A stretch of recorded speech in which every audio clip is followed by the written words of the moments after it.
السلام علیکم ورحمۃ اللہ وبرکاتہ. رب اشرح لی صدری ویسر لی امری واحلل عقدۃ من لسانی یفقہوا قولی. ربنا زدنا علما. آمین. کیا حال چال ہے میری پیاری بہنوں کے؟ اللہ سبحانہ و تعالی ہمیں توفیق دے کہ ہم سال کے بہترین دنوں میں سے یہ رمضان کے دن آنے والے ہیں، اور ان کی راتیں سب راتوں میں افضل، اور ان کی ایک رات 1000 مہینوں سے بہتر آنے جا رہی ہے.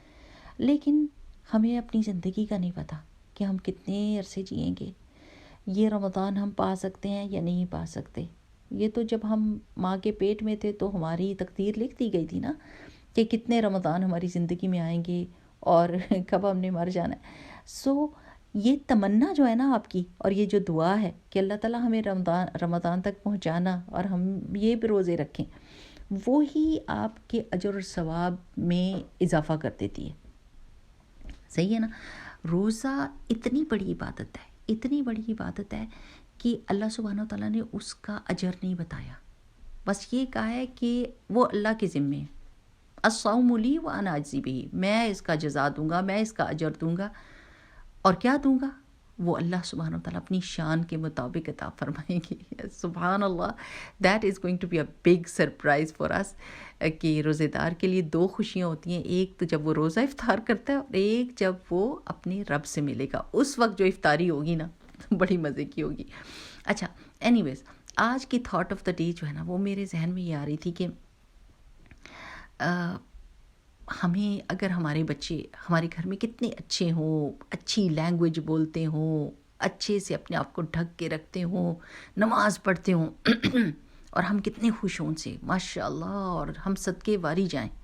خدا نخواستہ آپ ان کو باہر دیکھ لیں اور کہیں سن لیں کہ وہ کیا لینگویج بول رہے ہیں، اور وہ بالکل اس سے اپوزٹ بول رہے ہوں، خدا نخواستہ، اور وہ اس طرح ڈریس اپ نہ ہوئے ہوں جس طرح وہ گھر میں ہم کو دکھاتے ہیں، اور وہ کچھ ایسے کام کر رہے ہوں جو ہم ایکسپیکٹ ہی نہ کر رہے ہوں ان سے. مجھے بتائیں کیسا دکھ ہوتا ہے. ویسے ہی امیجن کر کے بھی اللہ تعالیٰ ہم سب کو محفوظ رکھے اور ہمارے بچے ایک ہی پرسنالٹی والے ہوں، جیسے گھر میں اللہ تعالیٰ کے فرما بردار ہمارے فرما بردار ہیں ویسے ہی باہر بھی ہوں.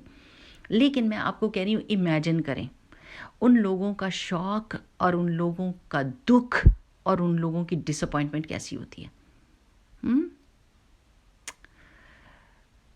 ہم بھی یہ کرتے ہیں. ہم نماز میں کھڑے ہوتے ہیں نا تو ہم اللہ سبحانہ و تعالیٰ سے کہتے ہیں ایاک نعبد و ایاک نستعین، اللہ ہم صرف آپ کی عبادت کرتے ہیں، صرف آپ سے مدد چاہتے ہیں، اللہ ہمیں سیدھا راستہ دکھا. ہمارے کپڑے اس وقت دیکھیں کیا ہوتے ہیں، کیسے ہم ڈھکے ہوتے ہیں. ہم نے اپنی بازوؤں کو اینڈ تک ڈھکا ہوتا ہے، ہم نے اپنے پاؤں تک کو ڈھکا ہوتا ہے. کوئی چیز ہمارے ٹخنے ننگے نہیں ہوتے کیونکہ نماز اس سے خراب ہوتی ہے.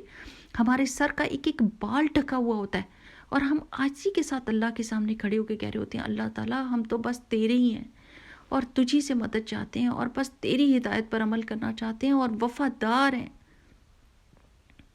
اور سجدہ کرتے ہیں تو ہمارا دل اور جان اللہ تعالیٰ پہ فدا ہو رہا ہوتا ہے.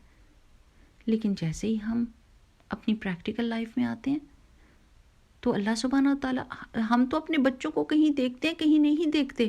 ہم تو غیب کا علم نہیں نہ جانتے. وہ دیوار سے پرے ہوتے ہیں تو ہماری آنکھوں سے اوجھل تو بس ختم، ہمیں کچھ نہیں پتا وہ کیا. اللہ سبحانہ و تعالیٰ تو ہر جگہ دیکھ رہا ہے.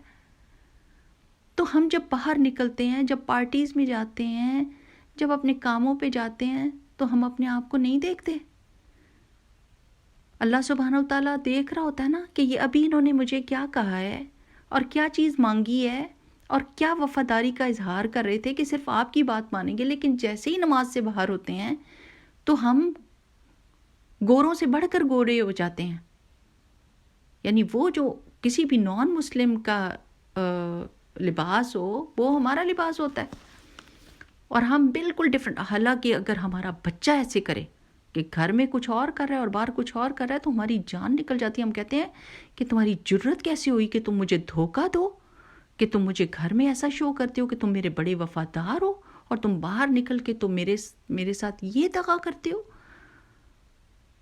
لیکن جب ہم اللہ تعالیٰ سے دغا کر رہے ہوتے ہیں، that is something we need to think. یقین کریں کہ this is something. اللہ سبحانہ و تعالیٰ تو غنی ہے، اس کو تو ہماری کوئی ضرورت ہی نہیں، ہم نہ ہماری عبادت کی کوئی ضرورت ہے نہ کچھ، لیکن یہ شرم اور یہ حیا جو ہمیں اللہ تعالیٰ سے آئے نا کہ اللہ سبحانہ و تعالیٰ آپ سے تو ہم کیسے کیسے وعدے کر کے اب بھی اٹھے ہیں اور کیسی کیسی ہم فریادیں کر کے اٹھے ہیں، ایسے جیسے ہمارے سے بڑا کوئی فقیر ہے کوئی نہیں، اور بڑا وفادار اور اللہ تعالیٰ کی بات ماننے والا کوئی ہے نہیں، اور ابھی میں ایسے چینج ہوئی ہوں کہ آپ مجھے یعنی کوئی پہچان نہیں سکتا کہ نماز میں والی عورت یہ اب باہر نکلی ہے، یہ جو سچ بول رہی تھی ابھی، اشہد اللہ الہ الا اللہ اشہد ان محمد رسول اللہ، سب سے بڑا سچ ہے، یہ سچ بول کے نکلی اور ابھی جھوٹ بول رہے ہیں، یہ ابھی عاجزی دکھا رہے تھے اور باہر تکبر کر رہے ہیں، یہ ابھی اللہ سبحانہ وتعالیٰ کی باتیں ماننے کا جو دعویٰ ہو رہا تھا باہر جا کے وہ سارے دعوے ٹوٹ گئے. تو اللہ سبحانہ وتعالیٰ تو ہم کو ہر جگہ پہ دیکھ رہے ہیں نا. یہ میں نے ابھی جیسے آپ کو کہا نا کہ روزے رمضان ابھی آیا نہیں اور آپ کی ایک تڑپ ہے، آپ کی ایک تڑپ ہے اور آپ کی ایک تیاری ہے جو ابھی سے آپ کرنے شروع ہو گئے ہیں. لوگ کھانے بنا کے اپنے فریزر میں ڈالنے شروع کر دیتے ہیں اور چیزیں، یعنی سب ایک ہمارا فوکس روزے ہوتے ہیں کہ اللہ سبحانہ تعالیٰ کی خوشنودی کے دن آنے والے ہیں، ہم نے اللہ تعالیٰ کو راضی کرنا ہے، ہمارا فیوریٹ ترین موسم آنے لگا ہے، دعاؤں کی قبولیت کا، دل کی صفائی کا، روح کی صفائی کا، روح کی طاقت کا. یہ اس سے کیا ہوتا ہے، وہ آپ سمجھے کہ آپ عبادت میں ہی انٹر ہو گئے ہیں. ابھی رمضان شروع نہیں ہوا تو آپ کی تڑپ نے آپ کو وہ ریوارڈ دینا شروع کر دیا. اللہ سبحانہ تعالیٰ اس کا اجر دیتا ہے، اس محبت کا، اس کوشش کا، اس تڑپ کا. بالکل میری پیاری بہنوں، اسی طرح آپ نے یہ تڑپ کرنی ہے کہ اللہ سبحانہ تعالیٰ جیسے ہم نماز میں ہیں نا ویسے تو ہمیں باقی زندگی میں بھی کر دے، تاکہ جس وقت ہمارے مرنے کا وقت ہو نا اس وقت ہم ہڑبڑائیں نہ، گھبرائیں نہ، کوئی ریگریٹس نہ ہو، بلکہ ہمیں تسلی ہو کہ دعا مانگی تھی، کوشش کی تھی، میرا رب الرحمن الرحیم ہے. کہ کسی بدو نے پوچھا تھا نا کہ کون قیامت کے دن فیصلہ کرے گا، تو انہوں نے کہا اللہ سبحانہ وتعالیٰ. اس نے کہا اللہ اکبر، پھر تو میں بخشا گیا. یعنی کوشش کرنے کے بعد جو غلطی کوتاہی ہو جاتی ہے نا وہ اللہ سبحانہ وتعالیٰ الرحمن الرحیم ہے، لیکن جان بوجھ کر اللہ کا حکم پتہ ہے کہ کیا ہے اور اس کے باوجود اللہ تعالیٰ کی نافرمانی کرنا ایک بڑی دکھ کی بات ہے. وہ ہمارے اپنے اوپر ظلم ہے نا، ہمارے جان کا یہ حق ہے کہ ہم نے اس کو جنت میں پہنچانا ہے.